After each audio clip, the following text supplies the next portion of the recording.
Congrats on the win, man. Thank you. I'm super tired. So. Why are you tired? Honestly, just because you got in a fight. No, I cut like 22 pounds. The fight wasn't too bad. No, actually, just like the day-to-day grind. Not seeing my kid a lot in 8 weeks of a camp. Really tough guy. A lot of anticipation. A lot of like fears and thoughts going into it, and then getting in there and just be like getting the biggest blue balls of all, because he was not what I thought he would be, you know? In what way? Man, all these highlights of him knocking dudes out and throwing dudes around and just wrapping them up, and I get in there and instantly drop him. He doesn't land a single shot on me clean in the entire fight, on the feet or on the ground. How even one judge saw any rounds for him is insane, asinine. Because according to the criteria in there, you take somebody down, great, you got to do something. I was throwing subs up the whole time. I was hitting him from everywhere, dropped him in every round. 2 judges, 30-27. It should have been a clean sweep. There shouldn't even be a split next to my name. When you heard that it was going to be a split, I mean, did you get that pit in your stomach? For a split second, and then I remembered, no, he didn't do anything to me in that fight. He landed 1 clean strike on the ground. The rest were a bunch of like headbutts, like little short headbutts. I'm sure if you were watching, you saw that. And just like pushing on my face. But dude, watch that fight back. I probably had like 200 strikes to 10. Probably outstruck him like, I don't know how much that is, 200 to 10, like 20 to 1. 100%. So the crowd response, it seemed like from back here, was a little bit like... It was hit and miss. Well, easy to hear the boos, not easy to see all the yeah. Do you feel like that they disagreed with the... Dude, they hated him too. They were booing him when he was on top of me. I was hitting him the whole time. They just don't know what they want. The crowd is like an ex-girlfriend, you know? They want you, they don't want you. You kind of want them, and then you remember how much of a headache they are, and you're like, oh God, not that again. Maybe it's 2 in the morning and you're like, oh, no, that's right, no. So this is 3 straight, but your first time 4 straight in Bellator. But I am 4 straight in Bellator. But first time back here in Bellator in a minute, right? So how does that feel to kind of keep that momentum going? And do you feel like this is kind of... Is this the home now? Like, I mean, you're going to be able to... Bellator? Yeah, for sure. I like making money. Bellator pays me good money. I put on a good show. I look good. I drop people. Everyone was like, oh, he doesn't have hands. I just dropped that guy 3 times. He's knocked a bunch of dudes out. And obviously, he was going to come in there, and that was the best Cody Law I'm going to fight. Anyone who says differently is lying to themselves. He just lost, right, a while ago? That motivates you. He's from frickin', I had a really inappropriate joke for a nickname for ATT, but it ain't PC. But it's not ATT if you get my drift, you know? That was the best. He had Matt Brown out there, Mr. Legendary Coach. And what did he do? He tried to dry hump me for 3 rounds, just like I said. I don't want to fight in Connecticut again, no, man. They just took a bunch of money out of my paycheck on some random taxes.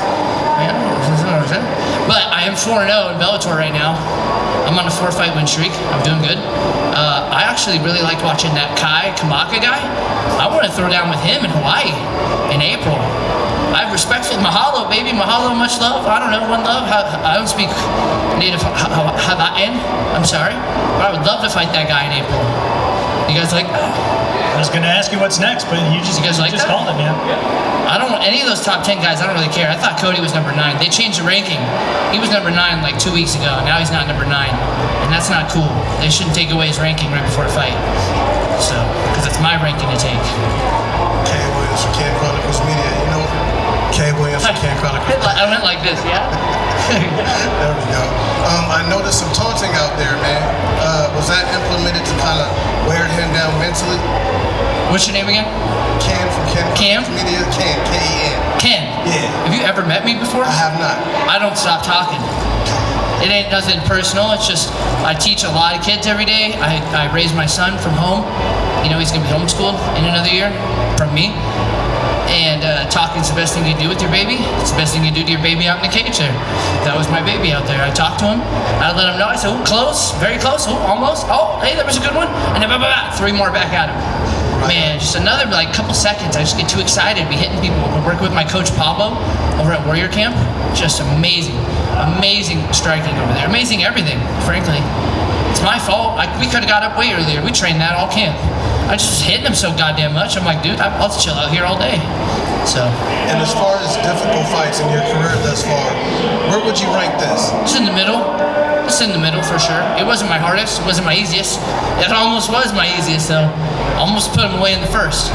Just I looked at my hands like I was like, oh, just like the power.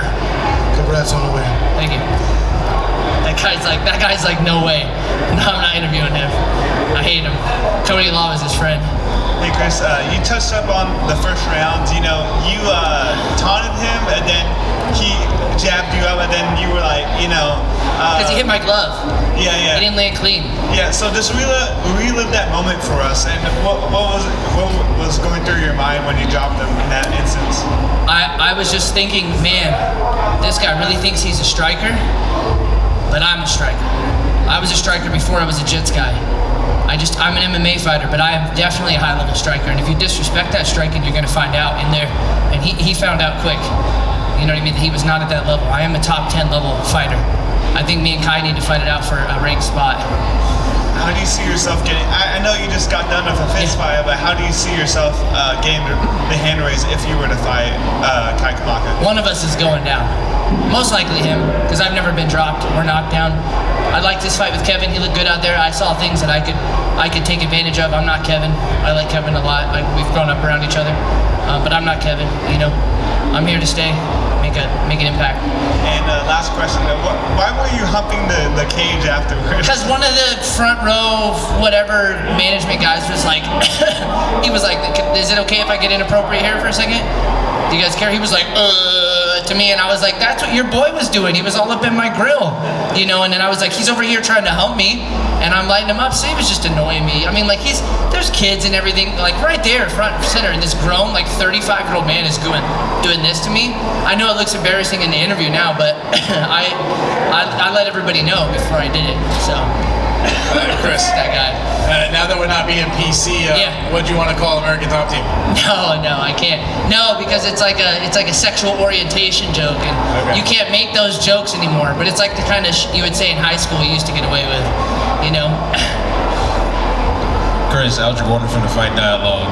Well, obviously, man, great win tonight. But I want to talk to you about that Kai Kamaka matchup. What exactly about that fight interests you? And also, would you like to vie for that to be the co-main event spot at the Hawaii card? Would I fight for that to be co-main? Yeah. Absolutely. Look at us. We're gorgeous. He's about as gorgeous as you can get in Hawaii out there, man. I need to get a tan, but I'm from Oregon, dude. Like, there ain't no sun in Oregon. You go to the Pacific Northwest, there's a reason the Twilight movies were made out there. We got no sun. If I get sun, I sparkle like diamonds. He is a great fighter, and I was super excited when I saw that Bellator had brought him back. And I was always like, damn, I'd love to fight that guy. Fight a real Hawaiian in his hometown with all those Hawaiians just screaming at me. I mean, I'm sure they'll be cool, but you know what I mean? When I beat him like I beat this guy, this is his kind of turf out here. I want them all just screaming at me, and then inviting me out to dinner later. That'd be a good fight. We'd sell the house out easy. For sure. Easy. For sure, man. And obviously, you know, many people don't know that you also do a lot of grappling on the grappling scene.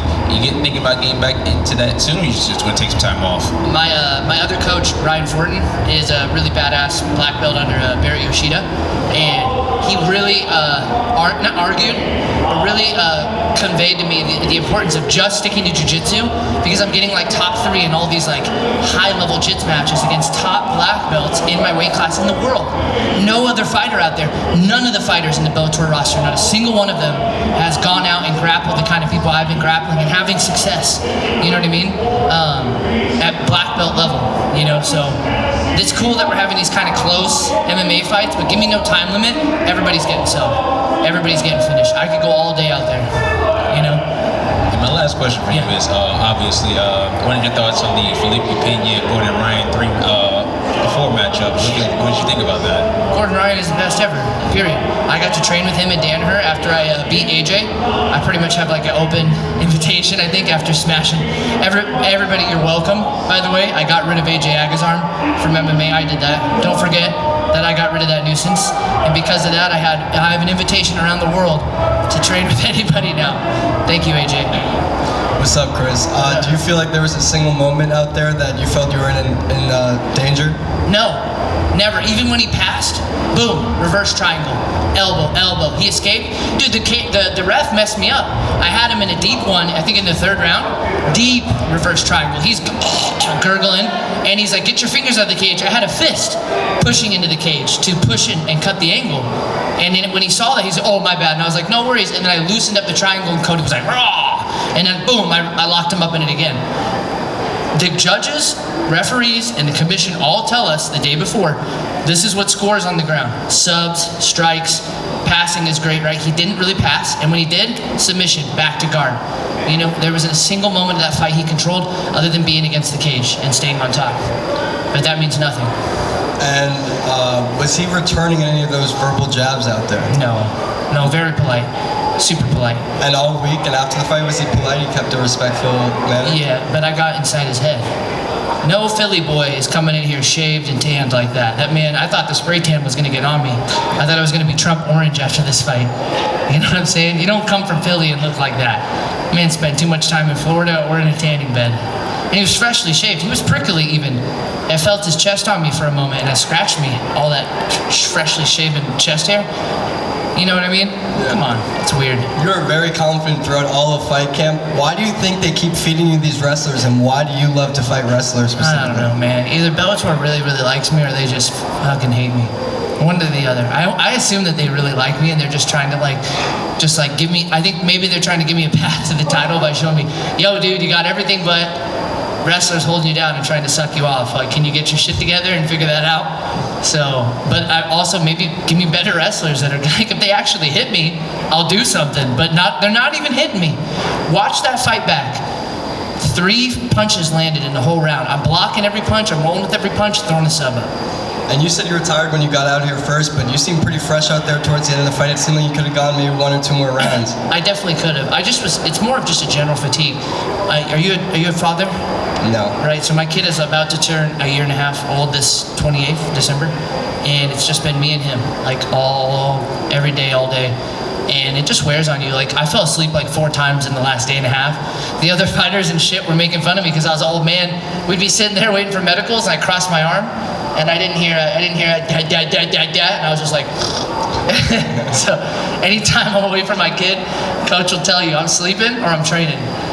And you spoke about this next Bellator stint that you just started right here. Yeah. You spoke about some of the things you wanted to show. What does the perfect 2023 look like for you? How many fights you want to get in next 2023? year? Yeah. 3 fight minimum, yeah. April, Hawaii with Kai. Main card, co-main would be dope. I don't see any other more exciting fights out there. And then maybe my birthday, end of July. So April, July, and then maybe October. Cool. Thank you, man. Thank you, guys.